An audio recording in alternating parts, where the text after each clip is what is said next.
Bonjour à tous, je suis Sarah du blog de couture Toutou, également présente sur Instagram et sur TikTok, aussi sur Pinterest. Je suis très active sur les réseaux parce que j'adore partager ma passion de la couture et de la créativité. Et aujourd'hui, on va coudre ensemble le fameux cabas Inspi Cézanne. C'est un grand cabas fourre-tout avec des grandes poches devant, des grandes poches dans le dos, entièrement doublé et qui se ferme avec une pression magnétique. Et dans la doublure, vous trouverez également une poche plaquée. Donc, tac, je sais pas si on voit bien.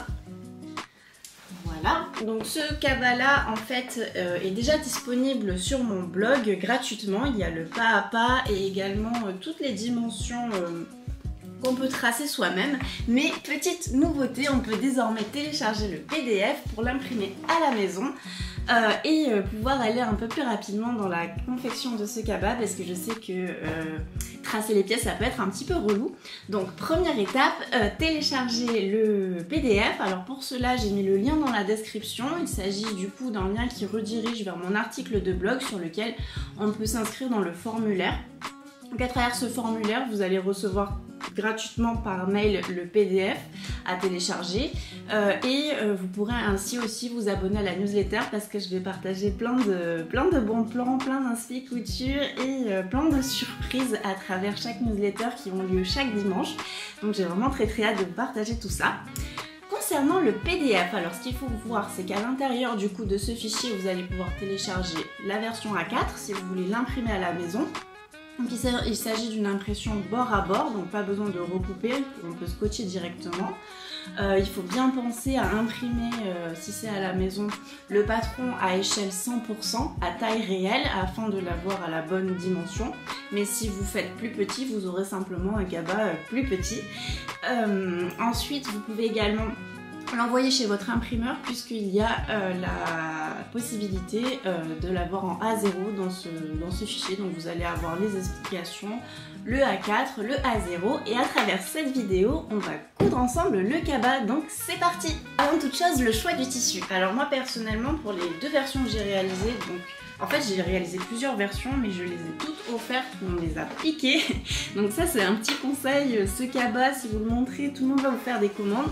C'est obligé. En tout cas c'est ce qui m'est arrivé, ce qui est arrivé à la plupart de mes copines, mais bon en même temps c'est plutôt cool de faire des cadeaux fait maison. Donc là c'était la première version que j'avais fait du cabas avec les anses un peu plus petites, un peu trop à mon goût, du coup c'est pour ça que j'avais rallongé les anses et dans le patron les anses sont plus longues. J'avais choisi un tissu d'ameublement que j'avais trouvé sur Vinted, c'est un tissu vraiment très épais, ce qui fait que je n'ai pas eu besoin de le renforcer avec de l'entoilage puisqu'il est déjà très épais et lourd, donc j'avais peur d'en rajouter de trop. Et pour la deuxième version, celle qu'on va coudre ensemble également, j'ai choisi ce jacquard. En fait ce tissu jacquard vient de la mercerie en ligne Tissu 14 avril que j'aime beaucoup, qui a de très jolies sélections. Et c'est pareil, c'est un tissu qui se tient plutôt bien. Alors il est moins épais que le premier. Il se tient plutôt bien, ce qui fait que je ne l'ai pas entoilé juste à un endroit quand je vous montrerai au fur et à mesure de la vidéo, qui est au niveau des pressions magnétiques. Donc voilà, c'est un tissu vraiment, vous voyez, il a vraiment de la tenue. Si vous voulez utiliser un tissu qui a beaucoup moins de tenue, c'est possible aussi. Par exemple, ça peut être dans une popeline de coton. Dans ce cas-là, je vous conseille de l'entoiler. Et moi, ma petite astuce, c'est d'utiliser du Décoville. Donc le Décoville, c'est un entoilage qui se présente comme ça, qui a une très bonne tenue. Il y a deux épaisseurs. Et en fait, l'avantage de ce thermocollant, c'est que déjà il passe bien à la machine à laver, il n'y a pas de problème, il reste bien collé.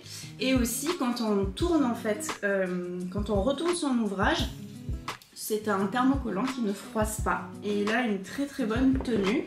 Donc moi je choisis la plus petite épaisseur en général. Mais si on veut vraiment quelque chose de très costaud, on peut opter pour l'épaisseur la plus épaisse. Voilà, sachant que ça passe aussi très bien en machine à coudre, il n'y a vraiment pas de problème. Et je trouve ce Décoville chez Mondial Tissu.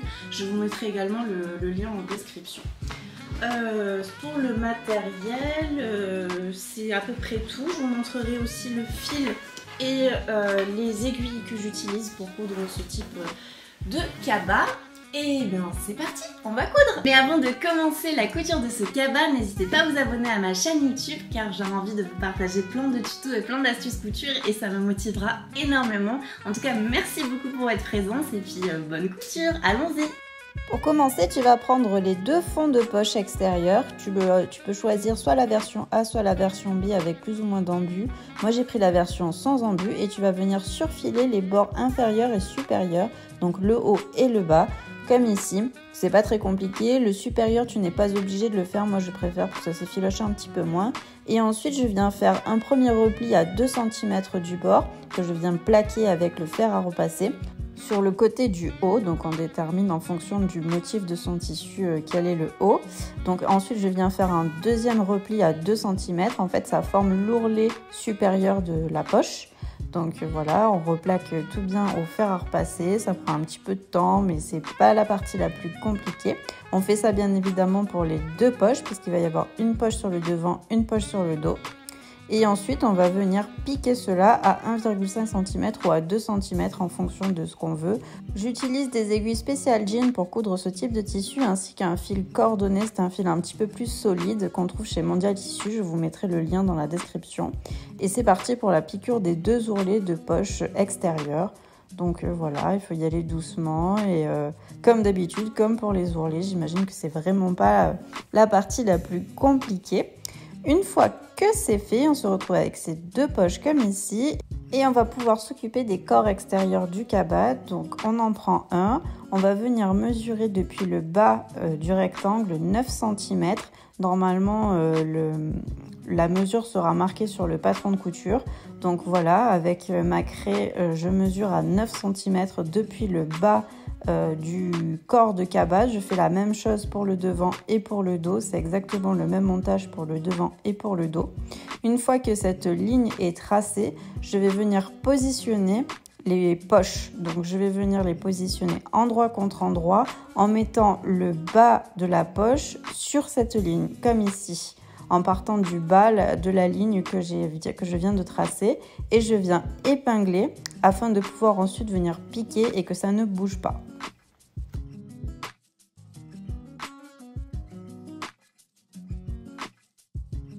Je viens ensuite piquer à 1 cm au niveau de cette ligne, comme je montre ici dans la vidéo. Il faut prendre son temps pour le faire bien droit afin que ça donne des poches bien droites.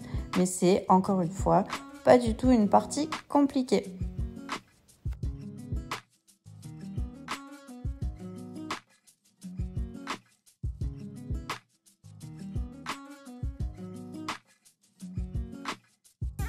Une fois que c'est fait, on replie la poche vers le haut et on voit bien que la couture sera camouflée à l'intérieur de la poche. Moi, ce que je fais, c'est que je plaque tout ça en faisant une surpiqûre par-dessus à 0,3 cm ou 0,5 cm en fonction de l'épaisseur de ton tissu et de ta manière de gérer la machine à coudre.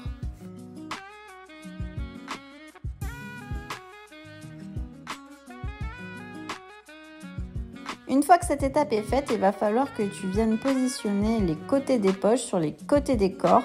Et pour ça, moi, ce que j'aime bien faire, c'est une piqûre de maintien à 0,5. Mais d'abord, je viens les épingler avec mes pinces de couture. Je trouve ça plus facile sur les tissus épais d'utiliser des petites pinces. Et donc, je fais ça sur les 4 côtés. Et ensuite, je viens piquer à 0,5 cm pour faire une piqûre de maintien.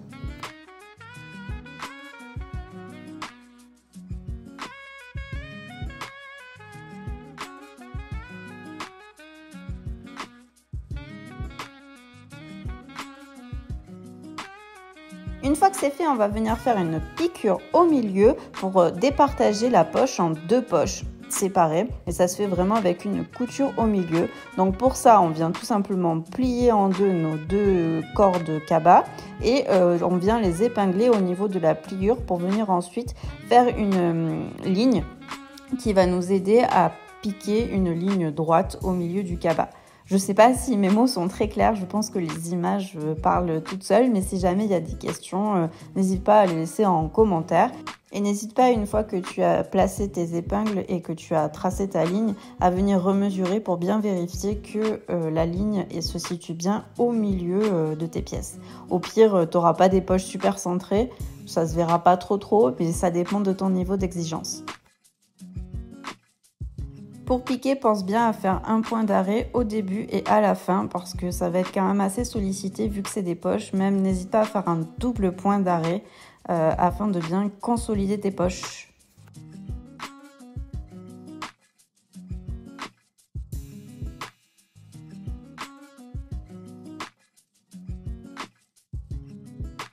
Maintenant que les poches sont prêtes, on va venir pouvoir épingler endroit contre endroit les deux fonds de sac. En fait, ils sont inclus dans les mesures, les fonds de sac. Donc par le bas, comme ici en bas des poches, on va venir épingler endroit contre endroit les deux morceaux de cabas extérieur.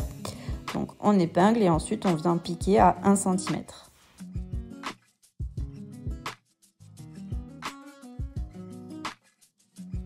Une fois que c'est fait, on va venir rabattre cette marge de couture sur un des deux côtés, peu importe lequel, celui que tu préfères.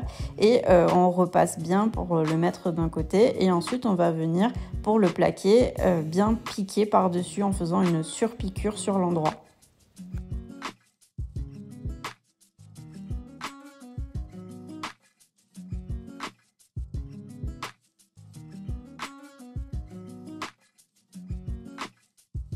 On s'occupe maintenant des anses, donc il y en a deux, et donc on vient replier à 1 cm de part et d'autre de la anse, comme ici avec le fer à repasser, en faisant bien attention de ne pas se brûler les doigts. Croyez-moi, ça m'est arrivé pas mal de fois.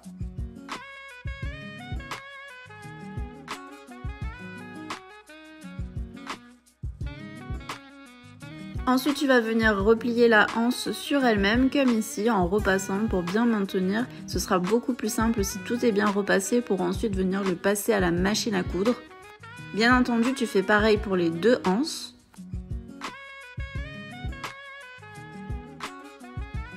Et ensuite, tu vas venir piquer de part et d'autre à 0,5 cm pour faire des anses avec des piqûres d'un sens et de l'autre. Tu pourrais faire que d'un côté si tu le souhaites, mais moi, esthétiquement, je préfère que les piqûres soient des deux côtés, même si celle qui ne comporte pas l'ouverture n'est pas forcément utile, elle est purement décorative.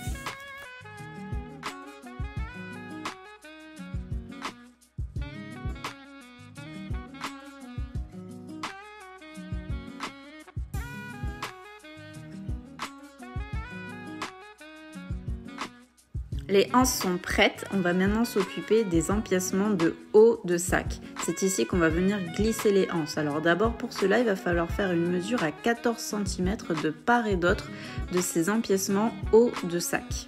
Tu peux tracer une ligne soit avec un stylo pilote friction, soit avec une craie. Moi, je galère un petit peu à avoir le marquage sur ce tissu qui est assez sombre, mais tu as compris le principe, il faut venir tracer une ligne à 14 cm de part et d'autre pour les deux rectangles. Ces lignes servent de repère pour venir plaquer les anses à cet endroit précis. Une fois que tu as bien déterminé ta ligne, tu le places et tu viens l'épingler. Ça t'aidera pour ensuite venir piquer ces anses aux empiècements haut de sac. On fait pareil pour tous les côtés.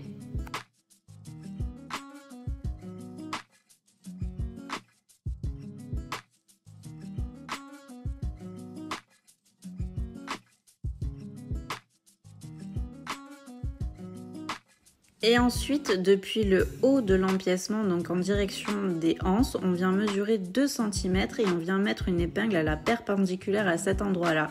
En fait, il va être très important de ne surtout pas piquer à cet endroit-là, de ne surtout pas maintenir la anse sur ces 2 cm qu'il y a en haut. Parce qu'ensuite, sinon, on ne pourra plus retourner le sac. Donc, on vient piquer sur les surpiqûres qu'on avait fait précédemment, comme ici. Et une fois que c'est fait, on voit bien que ces 2 cm ne sont pas pris dans la couture. C'est très important que ça reste ainsi.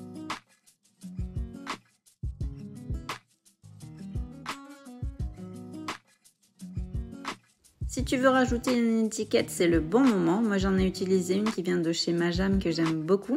Une fois que c'est piqué, tu vas venir placer endroit contre endroit le bas de l'empiècement haut contre le haut du corps de cabas, de part et d'autre. Donc tu viens les épingler comme d'habitude et puis ensuite tu vas venir faire une piqûre à 1 cm.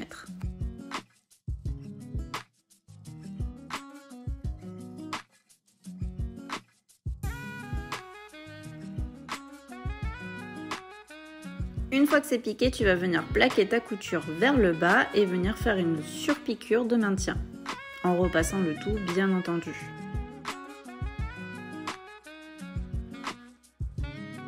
Et on va maintenant s'occuper des soufflets extérieurs. Alors pour cela, il va falloir reproduire le cran du milieu bas de soufflet, donc tout simplement plier le soufflet en deux et venir faire un petit cran sur les deux soufflets.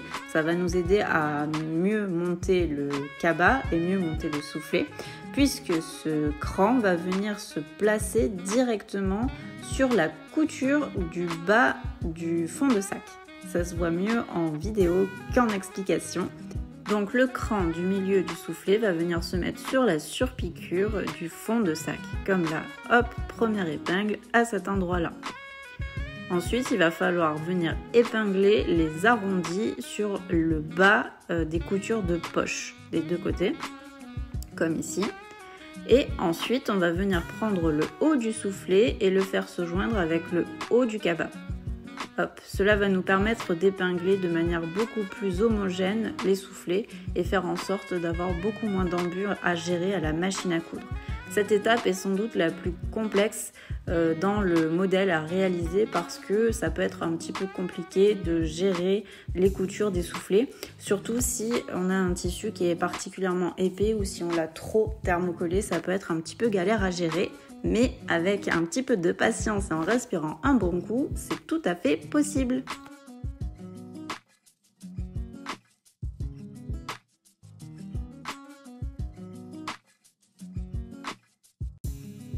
J'ai mis la vidéo en accéléré pour que ça aille plus vite, mais n'hésite pas à prendre vraiment ton temps pour piquer les soufflets parce qu'on a vite fait de faire un petit pli et surtout pour gérer les arrondis. Alors ils ne sont pas toujours parfaits, hein, c'est pas grave du moment qu'il n'y a pas de pli et que c'est assez régulier, on n'y verra pas grand chose étant donné que le cabas va être doublé.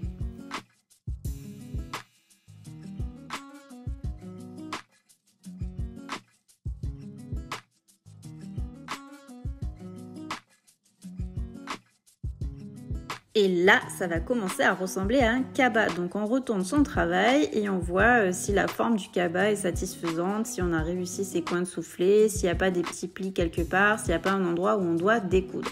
Et si tout est bon, on est parti pour la suite. Donc là, on va prendre les deux morceaux de poche plaquée. Donc on va venir piquer endroit contre endroit l'extérieur du tissu avec sa doublure. Cette partie va être une poche plaquée qu'on va mettre sur la doublure, mais j'aime bien y mettre le tissu extérieur pour faire un petit rappel à l'intérieur. Donc on va venir l'épingler endroit contre endroit en laissant une ouverture suffisamment grande afin de pouvoir retourner le travail. Une fois qu'on a piqué à 1 cm, on vient dégarnir les angles comme ici et on va venir retourner par l'ouverture laissée au préalable.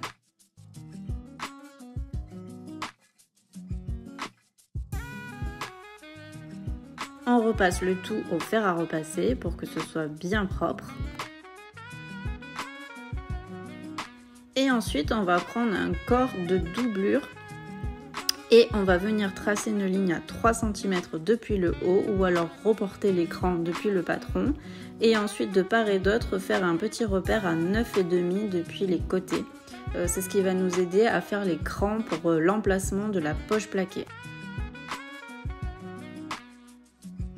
Ensuite on va placer la poche plaquée sur la doublure en mettant l'ouverture vers le bas de la doublure, comme ici. Et on va venir épingler sur les trois côtés, les côtés gauche et droite et le bas de poche, surtout pas le haut, sinon on ne pourra pas s'en servir de poche. En fait, le fait de laisser l'ouverture de poche vers le bas va faire en sorte qu'à travers la piqûre qui va assembler la poche plaquée à la doublure, l'ouverture va se fermer automatiquement. Ça évite de faire une piqûre supplémentaire.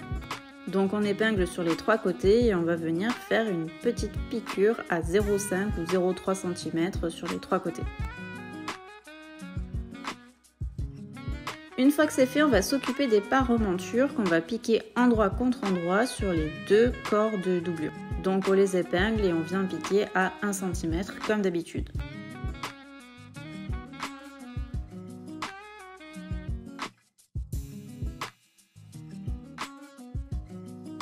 Une fois que c'est fait, on va venir repasser la couture vers le bas afin de la plaquer vers le bas et venir faire une surpiqûre à 0,3 cm.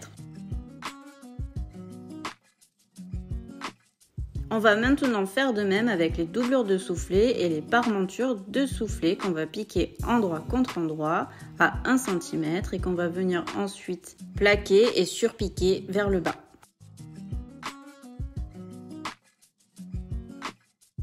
Une fois que c'est fait, on reprend les deux corps de doublure comme ici et on va venir coller deux petits bouts de Décovil, le thermocollant rigide dont je parlais au début. Donc deux petits rectangles qui vont venir à l'emplacement des pressions magnétiques afin de renforcer le tissu.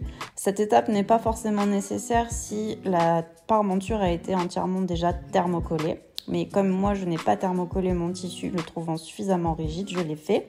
Ensuite je prends mon jeu de pression magnétique et je viens mettre les repères pour pouvoir les placer bien au milieu. Donc pour tracer le repère, il faut se placer à 4 cm depuis le haut de la parementure et ensuite faire un point au milieu de la parementure qui est à 21,5 cm.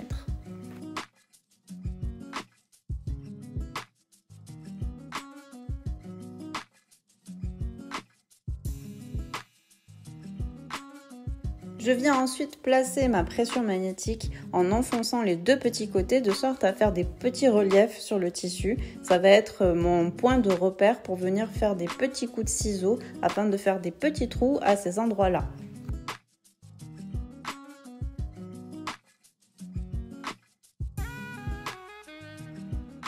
Une fois que les trous sont faits, je vais pouvoir insérer mes pressions magnétiques et les faire ressortir de l'autre côté. Et ensuite, ce qui va les maintenir en place, ça va être d'ouvrir les deux côtés de la pression magnétique, un peu comme une attache parisienne.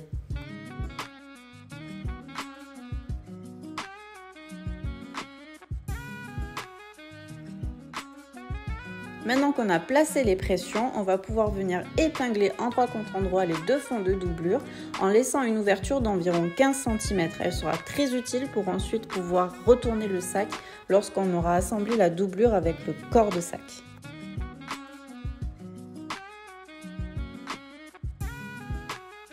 Maintenant que c'est piqué, on va pouvoir ouvrir les deux côtés et venir insérer les soufflets exactement de la même manière que pour le corps extérieur.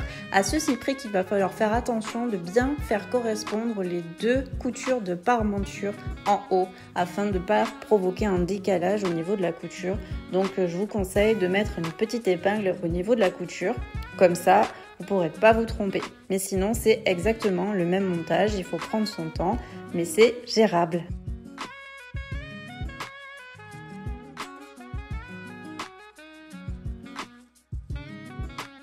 Lorsque les soufflets de doublure sont cousus, on va pouvoir reprendre son cabas extérieur et mettre les anses en avant et les maintenir avec une épingle. Cela va éviter que les anses se prennent dans la couture, donc autant qu'elles ne gênent pas.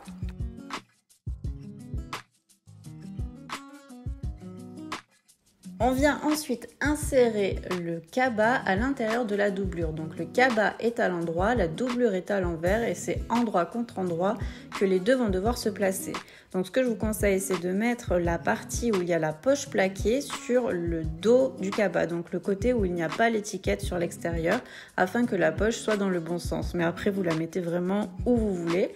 Et ensuite, on va venir faire coïncider les piqûres côté afin de bien piquer le sac de manière bien droite et qu'il ne tourne pas. Donc on fait bien coïncider toutes les coutures côté, tous les milieux en épinglant. Et une fois que c'est épinglé, on va venir piquer tout le tour à 1 cm. Il faudra bien veiller à ne pas prendre les anses dans cette piqûre. Mais normalement, si vous avez bien replié les anses comme dans le tuto vers le bas en les maintenant avec une épingle, ça devrait être le cas.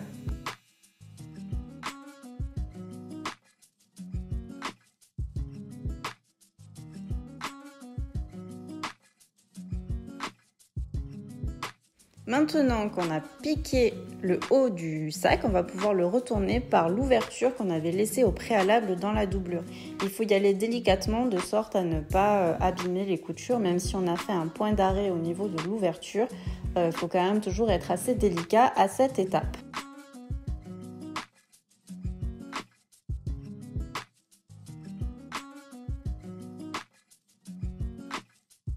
On prend soin de bien retirer les épingles et on va pouvoir venir insérer la doublure à l'intérieur du cabas. Ça commence vraiment à ressembler à quelque chose d'intéressant.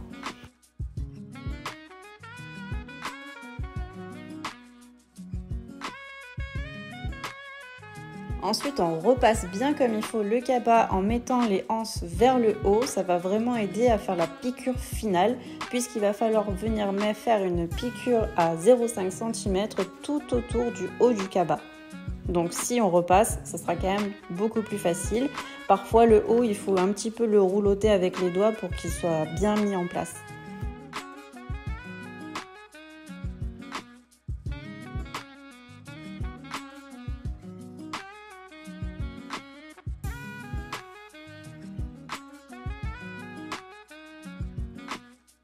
On pique délicatement, attention ça peut faire un petit peu d'épaisseur au niveau des anses, mais ça se fait, il faut y aller doucement mais sûrement. N'hésitez pas à rallonger le point si nécessaire.